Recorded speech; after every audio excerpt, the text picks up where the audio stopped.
Levin no volvió hasta que le llamaron para la cena. En la escalera, Kitty hablaba con Agafia Mikhailovna de los vinos necesarios para cenar. ¿A qué tantos remilgos? Que sirvan el de siempre. No, a Estiva no le gusta ese. ¿Qué te pasa, Costia?, dijo Kitty, dirigiéndose a él. Pero Levin fríamente, sin esperarla, entró en el comedor a grandes pasos y se unió a la conversación que mantenían Oblonsky y Veselovsky. ¿Vamos de caza mañana?, preguntó Esteban Arkadievich. Vayamos, sí, dijo Veselovsky, sentándose de lado en una silla y poniendo una de sus robustas piernas sobre la otra. Por mi parte, con mucho gusto.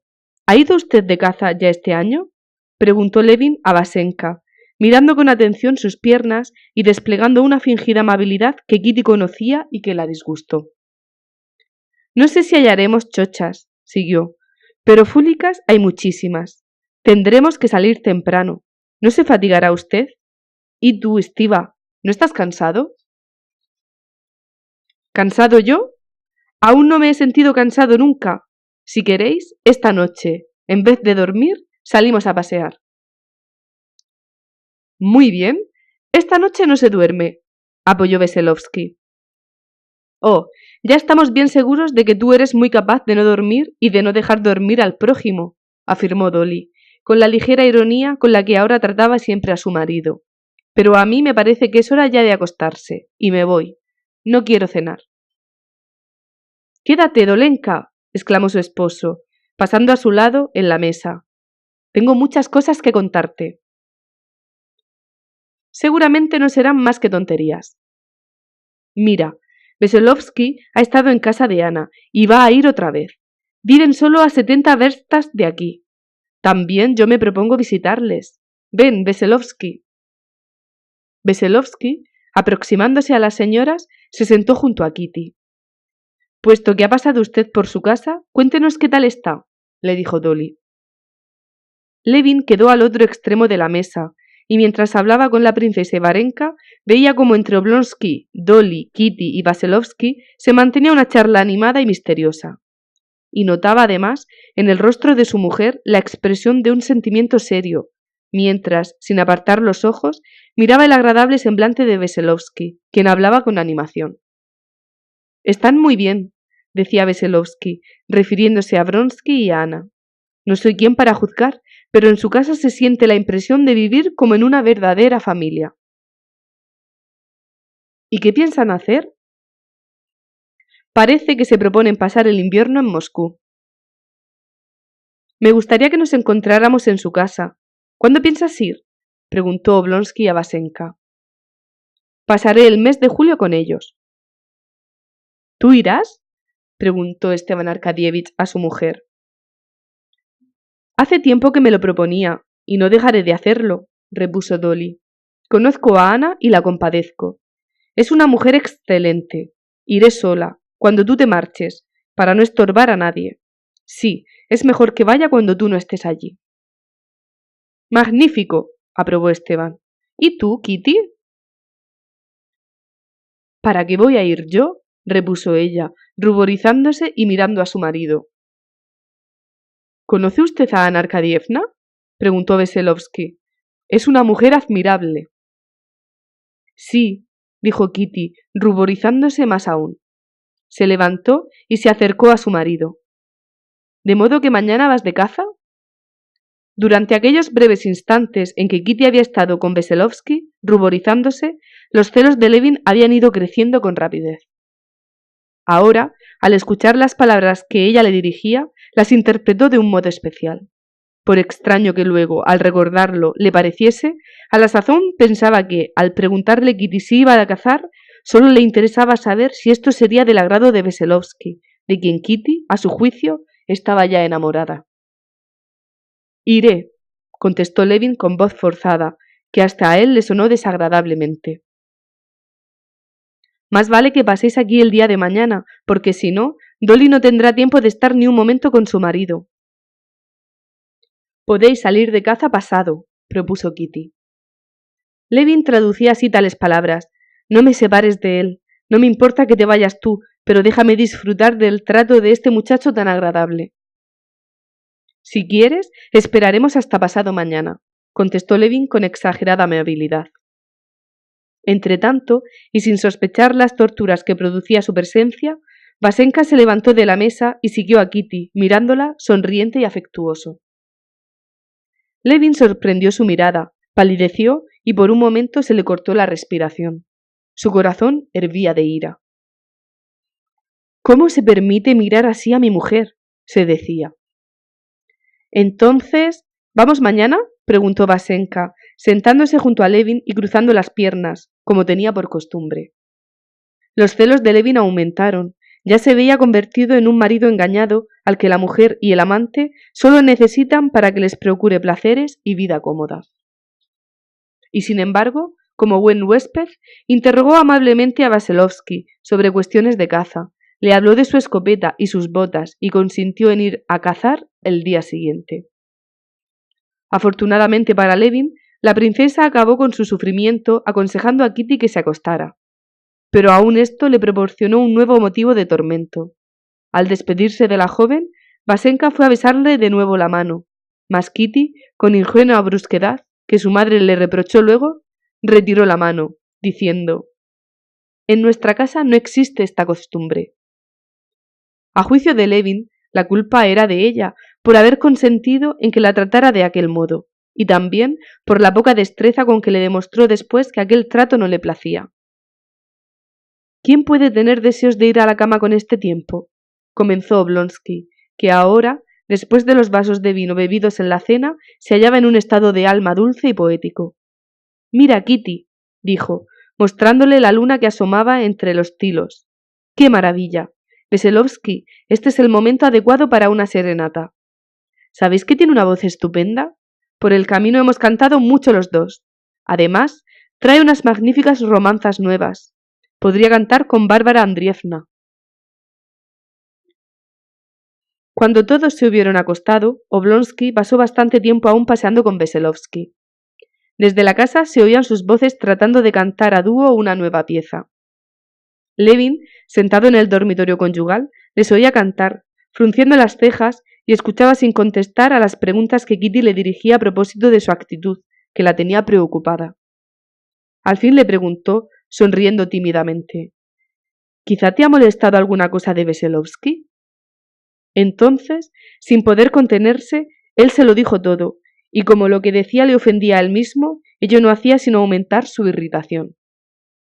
Permanecía ante Kitty con un terrible brillo en los ojos bajo el arrugado entrecejo, y oprimiéndose el pecho con sus manos vigorosas como para contenerse.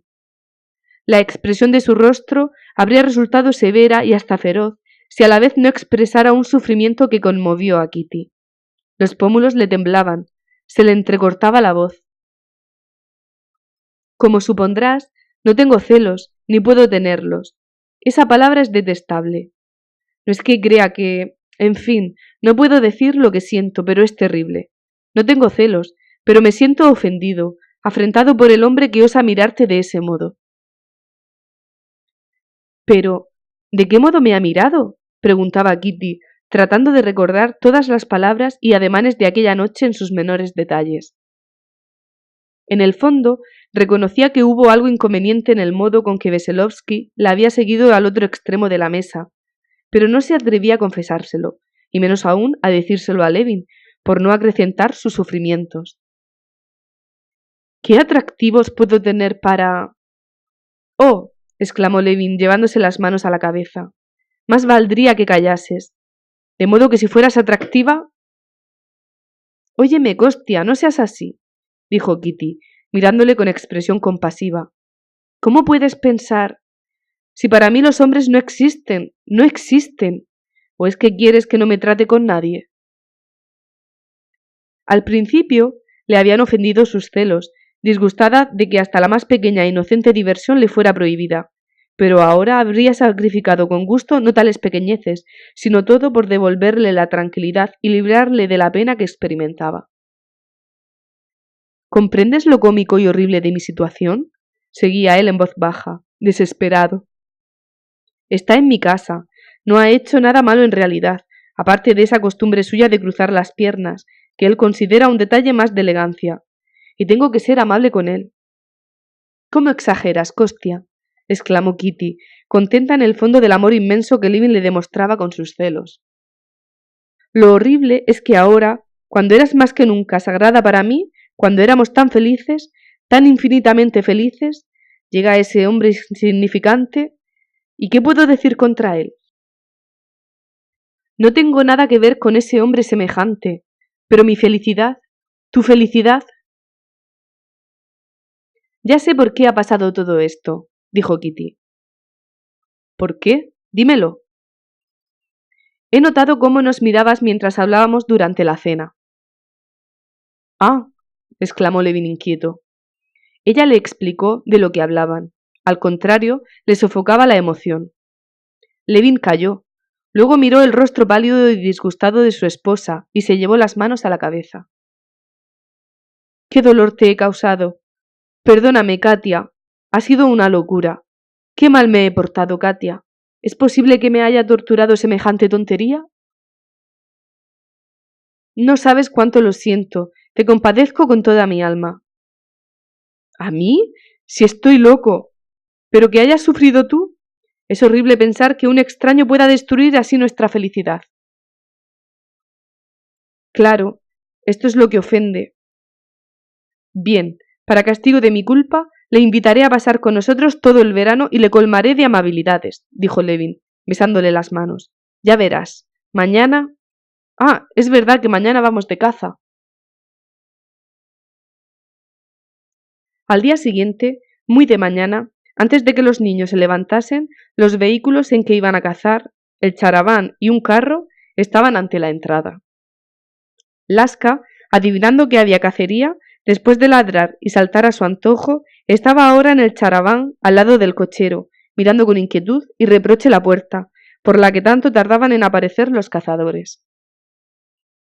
El primero en salir fue Veselovsky, con flamantes botas altas que le llegaban hasta la mitad de sus robustas piernas, con camisa verde de cazador, tocado con una gorra con cintas, ciñendo una camana nueva, que olía a cuero, y empuñando su escopeta inglesa nueva también, sin cordón ni correa. Laska corrió a su encuentro, festejándole y preguntándole a su modo, con sus saltos, si los demás saldrían en breve, pero al no recibir contestación, volvió a su puesto de espera y allí aguardó de nuevo, con la cabeza de lado y una oreja aguzada. Al fin, la puerta se abrió con estrépito y salió, dando saltos y cabriolas, Krak, el pointer de Oblonsky, y tras él el propio Oblonsky, con un cigarro en la boca y la escopeta en la mano. —¡Calla, Krak! ¡Calla! —ordenó afectuosamente a su perro, que le ponía las patas sobre el vientre y el pecho, aferrándose a su morral. Stepan Arkadyevich llevaba botas viejas, bandas hechas de ropa usada, unos calzones rotos y una zamarra. En la cabeza ostentaba los restos de un sombrero. En cambio, su escopeta de nuevo sistema era un verdadero primor, y su morral y canana, aunque gastados, eran de cuero de primera calidad. Veselovsky, hasta entonces, no había comprendido la verdadera elegancia del cazador, consistente en llevar ropa y zapatos viejos y, en cambio, efectos de caza inmejorables. Ahora, mirando a Oblonsky, esplendoroso entre aquellos andrajos, con su figura distinguida y jovial de verdadero señor, decidió que para la próxima cacería se vestiría del mismo modo. «Veo que nuestro huésped se retrasa», dijo Vasenka a Veselovsky. «Hombre, piense en su joven esposa», repuso Oblonsky sonriendo. «Por cierto que es encantadora». Ya estaba vestido, debe de ser que ha ido otra vez a verla. Stepan Arkadyevich acertaba. Levin había vuelto a despedirse de nuevo de su mujer y a preguntarle otra vez si le perdonaba la sandez de la noche anterior, así como para rogarle que hiciese el menor ejercicio posible. Sobre todo, debía apartarse de los niños, que podían empujarla y hacerle daño. Además, quería saber una vez más de labios de Kitty que no la disgustaba que él se fuera por un par de días, y finalmente le hizo prometer que al día siguiente, y por un hombre a caballo, le mandaría una nota, aunque fuesen solo 2 líneas, para informarle de cómo seguía. Kitty, como siempre, sentía separarse por aquellos 2 días de su marido, pero al ver su figura corpulenta y vigorosa, con sus botas de cazador y su blusa blanca, irradiando esa animación peculiar de los cazadores que ella no podía comprender, olvidó su tristeza, compensada por la alegría de él, y le despidió con jovialidad. «Perdonen, señores», dijo Levin, corriendo al encuentro de sus compañeros. «¿Han puesto ahí el almuerzo? ¿Y cómo es que han enganchado al rojo a la derecha? En fin, es igual. Cállate, Lasca. Anda, acuéstate». «Llévalos al rebaño de becerros», agregó, dirigiéndose al vaquero, que le esperaba al pie de la escalera para preguntarle lo que debía hacer con los ternerillos. «Perdonen», concluyó, «allí viene otro a fastidiarme».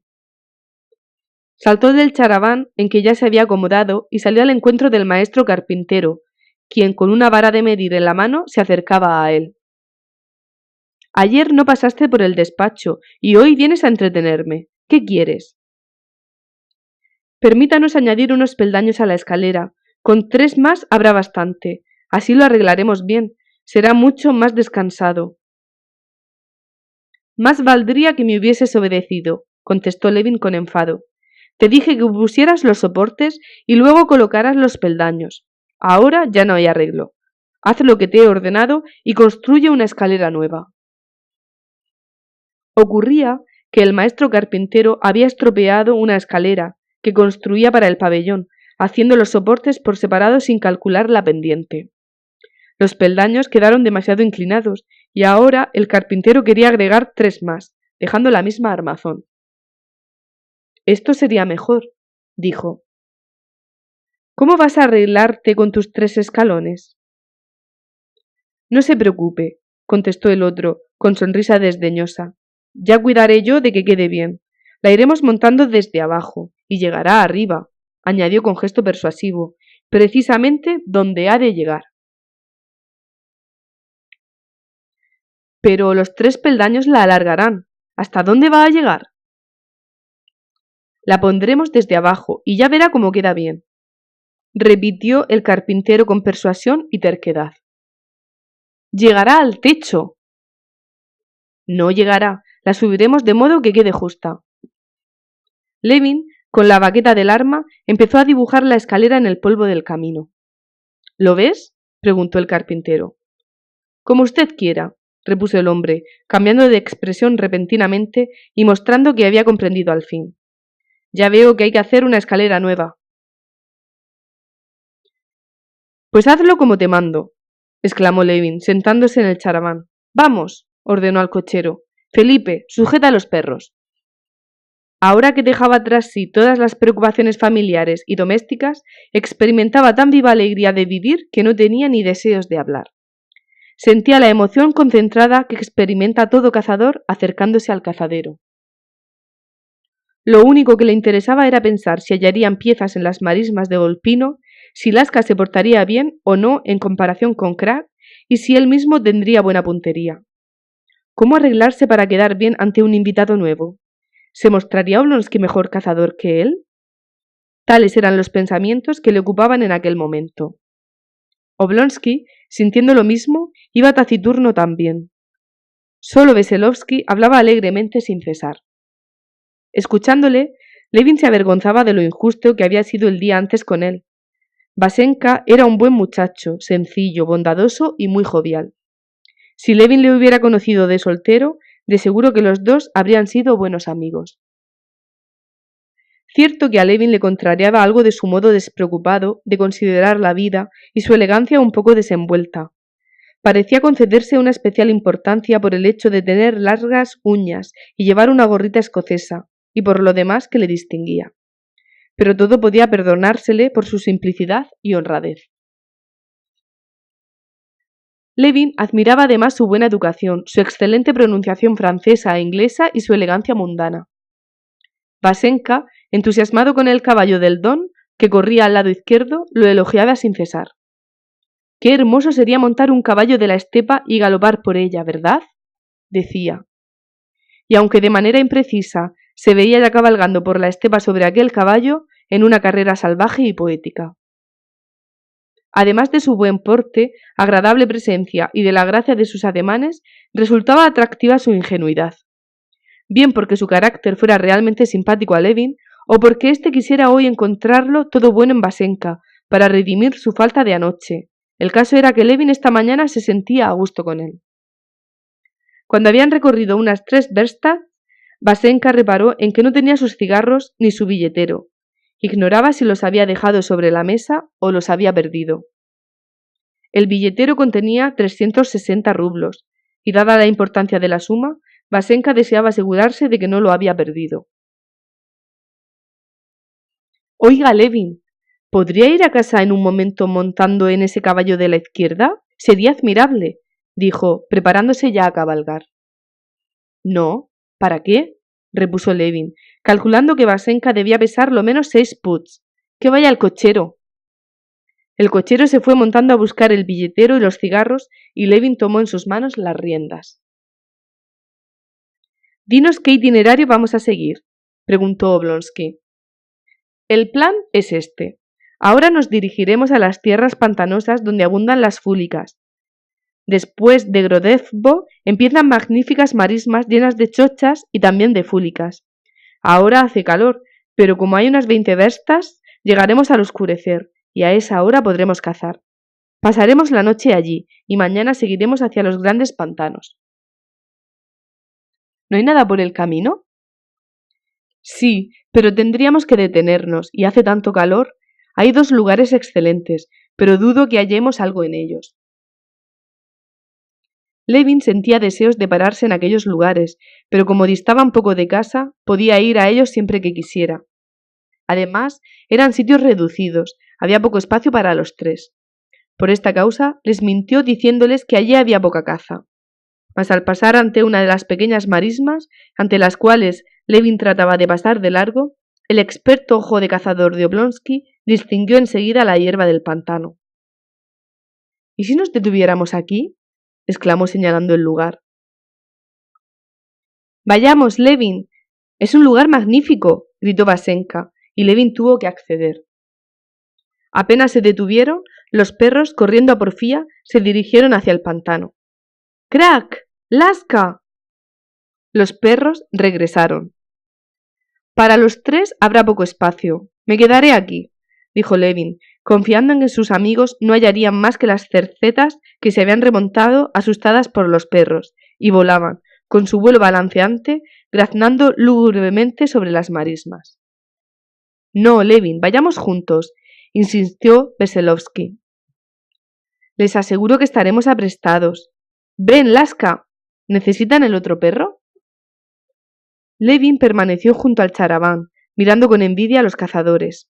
Uno y otro recorrieron todo el cazadero, pero excepto una fúlica y varias cercetas, una de las cuales mató a Vasenka, no había nada.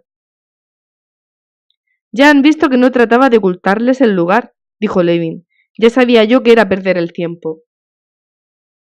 «De todos modos, nos hemos divertido», repuso Vasenka, subiendo torpemente al charaván, con el arma y la cerceta en la mano. «La he alcanzado bien, ¿verdad? ¿Falta todavía mucho para llegar al pantano?». De pronto, los caballos se encabritaron, lanzándose a correr.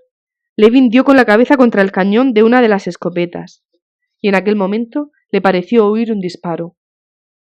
Pero en realidad, el disparo se había producido antes.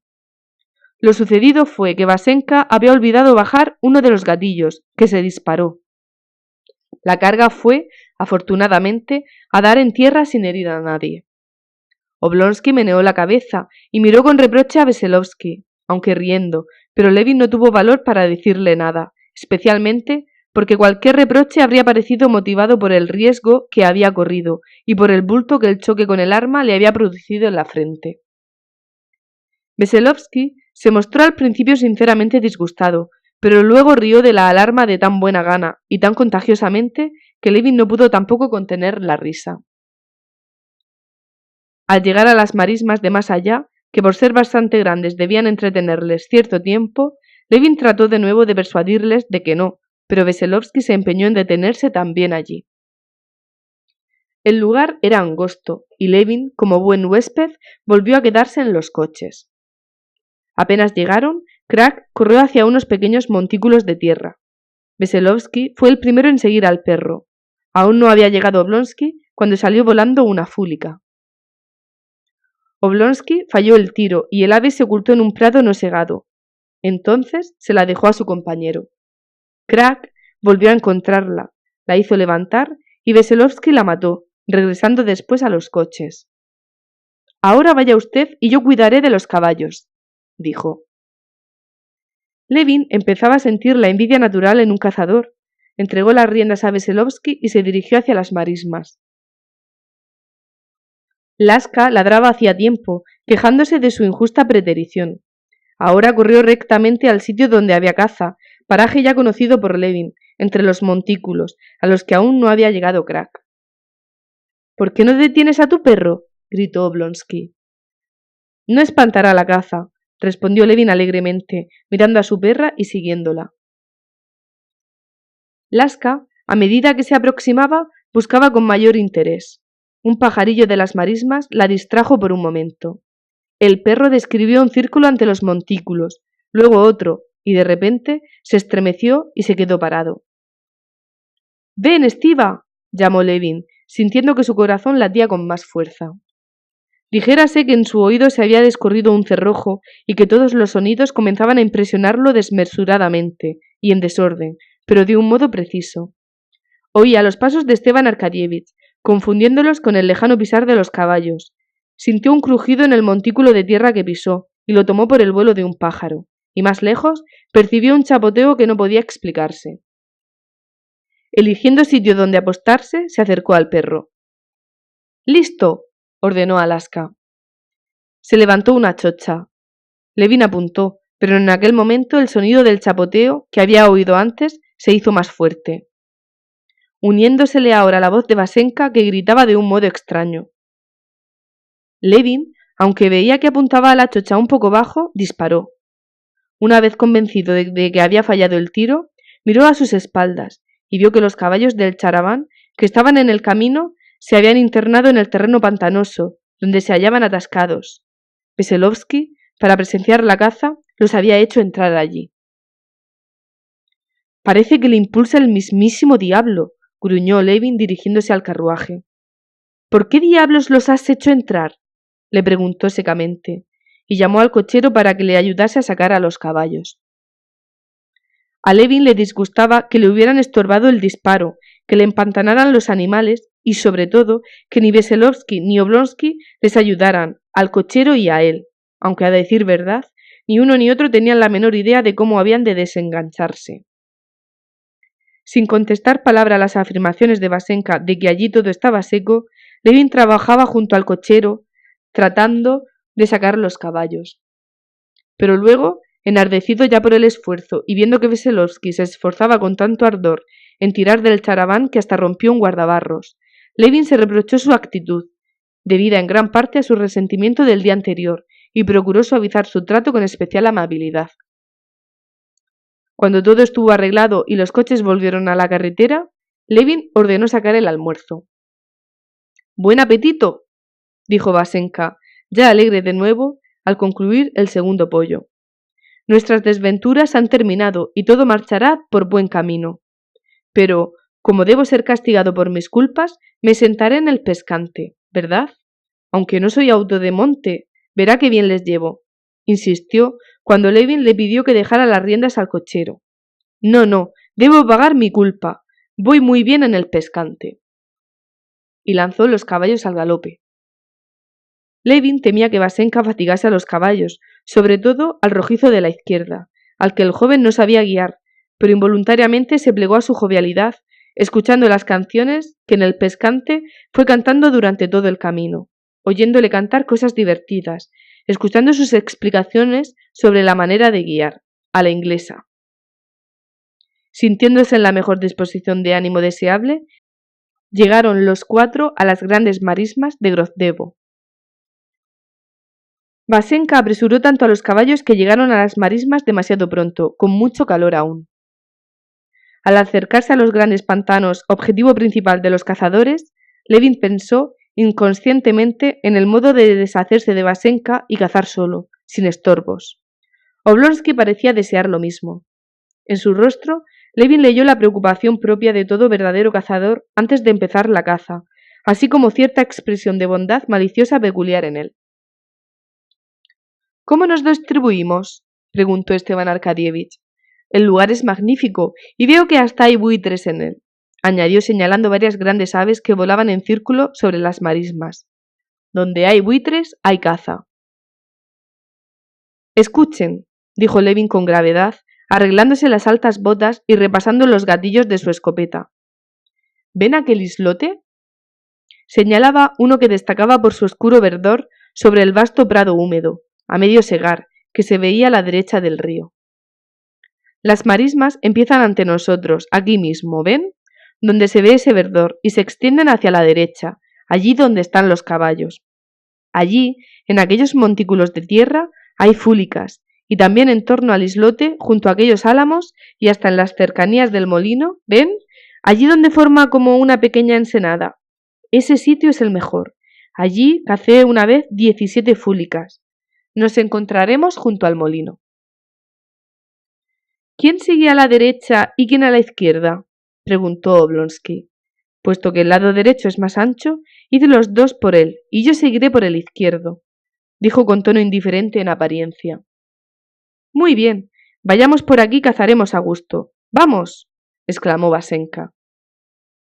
Levin no tuvo más remedio que acceder, y ambos se separaron de Oblonsky. Apenas entraron en las marismas, los dos perros comenzaron a correr y buscar ahí donde los matorrales eran más espesos. Por el modo de husmear de Laska, lenta e indecisa, Levin comprendió que no tardarían en ver levantarse una bandada de aves. Veselovsky, vaya a mi lado, dijo en voz baja, al compañero que chapoteaba detrás, y cuya dirección del arma, después del disparo involuntario en el pantano de Kolpensoe, era natural que interesara a Levin. No tema que dispare sobre usted. Pero Levin lo pensaba así sin poder evitarlo, y recordaba las palabras de Kitty al despedirse. No vayáis a mataros uno a otro sin querer. Los perros se acercaban cada vez más, muy apartados entre sí, y cada uno en una dirección. La espera era tan intensa que Levin confundió con el graznar de un ave el chapoteo de su propio tacón al sacarlo del barro, y apretó el cañón del arma. ¡Cuá! ¡Cuá! Sintió encima de su cabeza. Vasenka disparó contra un grupo de patos silvestres que revoloteaban entre las marismas y que se acercaron de repente a los cazadores. Apenas Levin tuvo tiempo de volver la cabeza cuando se levantó una chocha, luego otra, después una tercera, y en fin, hasta 8 piezas que se elevaron sucesivamente. Oblonsky mató una al vuelo, cuando el animal iba a describir su zigzag y el ave cayó como un bulto informe en el barrizal. Sin precipitarse, Esteban Arkadievich apuntó a otra que volaba abajo hacia el islote. Sonó el tiro y el ave cayó. Se la veía saltar entre la hierba segada, agitando el ala, blanca por debajo, que no había sido alcanzada por el disparo. Levin no fue tan afortunado. Disparó sobre la primera chocha demasiado cerca y erró el tiro. La encajonó cuando volaba más alta, pero en aquel momento otra chocha saltó a sus pies, y Levin se distrajo y erró nuevamente el tiro. Mientras cargaban las escopetas, surgió otra chocha, y Veselovsky, que ya había cargado, disparó, y la descarga fue a dar en el agua. Oblonsky recogió las aves que había matado, y miró a Levin con los ojos brillantes de alegría. «Separémonos ahora», dijo Oblonsky. Silbó a su perro, preparó el arma, y cojeando ligeramente, se alejó en una dirección mientras sus compañeros seguían la opuesta. Con Levin pasaba siempre lo mismo, que cuando marraba los primeros tiros se ponía nervioso, se irritaba y no acertaba ya ni uno en todo el día. Así sucedió también esta vez. Había gran número de chochas que volaban a cada momento a los pies de los cazadores y a ambos lados del perro. Levin, pues, podía resarcirse, pero cuanto más disparaba, más avergonzado se sentía ante Veselovsky, que tiraba como Dios le daba a entender, alegremente, sin hacer blanco casi nunca, pero sin desconcertarse por ello ni perder su calma. Levin, impaciente, se precipitaba, estaba cada vez más nervioso y disparaba con la certeza de no matar a ave alguna. Laska parecía comprenderlo también. Buscaba con menos interés, y se habría dicho que miraba a los cazadores con reproche y sorpresa. Los disparos se seguían unos a otros. Los cazadores estaban envueltos en humo de pólvora y, sin embargo, en el morral no había más que 3 chochas. Una de ellas había sido cazada por Veselovsky y las otras 2 pertenecían a ambos. Mientras tanto, al otro lado de las marismas sonaban disparos menos frecuentes, pero a juicio de Levin, más eficaces. Casi siempre, tras cada disparo de Oblonsky se oía su voz gritando «¡Crack! ¡Crack!». Y Levin, oyéndole, se sentía cada vez más excitado. Las chochas volaban ahora en bandadas. Constantemente se percibían sus chapoteos en el cieno, y en el aire se escuchaban sus graznidos. Se levantaban, giraban y luego volvían a posarse, a la vista de los cazadores. Los buitres no se veían ya por parejas, sino a docenas, que volaban sin cesar sobre las marismas. Llegados hacia la mitad de los terrenos pantanosos, Levin y Veselovsky se encontraron en el límite de un prado perteneciente a unos campesinos. Largas franjas que arrancaban del lado mismo del carrizal dividían el prado, la mitad del cual estaba ya segado. Aunque en la parte sin guadañar había menos probabilidades de hallar caza que en la segada, Levin, habiendo convenido con Oblonsky en encontrarse, siguió adelante con su compañero. ¡Cazadores!, gritó un campesino que se sentaba junto a un carro desenganchado. «Vengan a comer con nosotros, que tenemos buen vino». Levin volvió la cabeza. «¡Vengan, vengan!», gritó alegremente otro labriego barbudo, de colorado rostro, mostrando al sonreír sus blancos dientes y alzando en el aire una verdosa botella que brillaba al sol. «¿Qué dicen?», preguntó Veselovsky. «Nos convidan a beber vodka. Seguramente han hecho hoy el reparto del heno. Yo bebería con gusto», dijo Levin, no sin malicia, mirando a su compañero y esperando que éste se sintiera seducido por el vodka y quisiera ir. «¿Y por qué nos convidan?». «Ya ve, son buena gente. Vaya, vaya, le divertirá». «¡Qué curioso!». «Vaya, encontrará allí el sendero que lleva al molino», exclamó Levin. Y al volverse vio con placer que Vasenka, encorvándose y tropezando con sus cansados pies y llevando el fusil a brazo, salía del carrizal para acercarse a los labriegos. «Ven tú también», llamó el campesino a Levin. «Te daremos empanada». Levin dudó por un momento. Comenzó a andar hundiendo los pies en el fango, pues se sentía fatigado y apenas los podía levantar. Con gusto se habría comido, sin embargo, un pedazo de pan y se habría bebido detrás un vaso de vodka. Pero en aquel momento su perro se detuvo y Levin sintió que su cansancio desaparecía de repente y a paso ligero se dirigió a su encuentro. A sus pies se alzó una chocha, disparó y la mató, pero el perro seguía inmóvil. Apenas tuvo tiempo de azuzarle cuando de los mismos pies del animal voló otra chocha. Levin hizo fuego, pero el día era poco afortunado. Erró el tiro y al ir a buscar el ave muerta tampoco la halló. Recorrió el carrizal de arriba abajo, pero sin fruto. Laska no creía que su amo hubiese matado al animal y cuando le mandaba que lo buscase, fingía hacerlo, pero en realidad no buscaba nada. De modo que tampoco sin Vasenka, al que Levin achacaba su mala suerte, iba la cosa mejor. Aunque aquí había también muchas becadas, Levin erraba lastimosamente tiro tras tiro. Los rayos oblicuos del sol poniente eran muy calurosos aún. El traje, chorreante de sudor, se le pegaba al cuerpo. La bota izquierda, llena de agua, le pesaba enormemente. Las gotas de sudor le corrían por el rostro manchado de pólvora. Se notaba la boca amarga, sentía el olor de pólvora y de cieno, y a sus oídos llegaba el incesante chapoteo de las chochas. Los cañones de la escopeta estaban tan recalentados que era imposible tocarlos. El corazón de Levin palpitaba en breves y rápidos latidos. Sus manos temblaban de emoción, y sus pies cansados tropezaban y se enredaban en hoyos sin montículos. Pero seguía andando y disparando. Por fin, tras un tiro errado vergonzosamente, Levin arrojó al suelo la escopeta y el sombrero. «Necesito serenarme», dijo. Cogió de nuevo el arma y el sombrero, llamó a Laska y salió del carrizal. Ya en un sitio seco, se sentó en una prominencia del terreno, se descalzó, quitó el agua de la bota, se acercó al pantano, bebió de aquel agua que sabía a moho, humedeció los cañones calientes del arma y se lavó las manos y la cara. una vez fresco y animado con el firme propósito de no perder su sangre fría, volvió a un lugar donde había visto posarse un ave. Mas aunque se esforzaba en estar tranquilo, sucedía lo mismo de antes. Su dedo oprimía el gatillo antes de apuntar bien. Todo iba de peor en peor. Solo tenía 5 piezas en el morral cuando salió de las marismas para dirigirse al álamo donde debía encontrar a Esteban Arkadievich. Antes de divisarle, Levin vio a su perro, Crack, que salió corriendo de entre las raíces de un álamo, sucio del barro negro y pestilente de la ciénaga. Con aspecto triunfante, olfateó a Alaska. Detrás de Crack surgió, a la sombra del álamo, la gallarda figura de Oblonsky.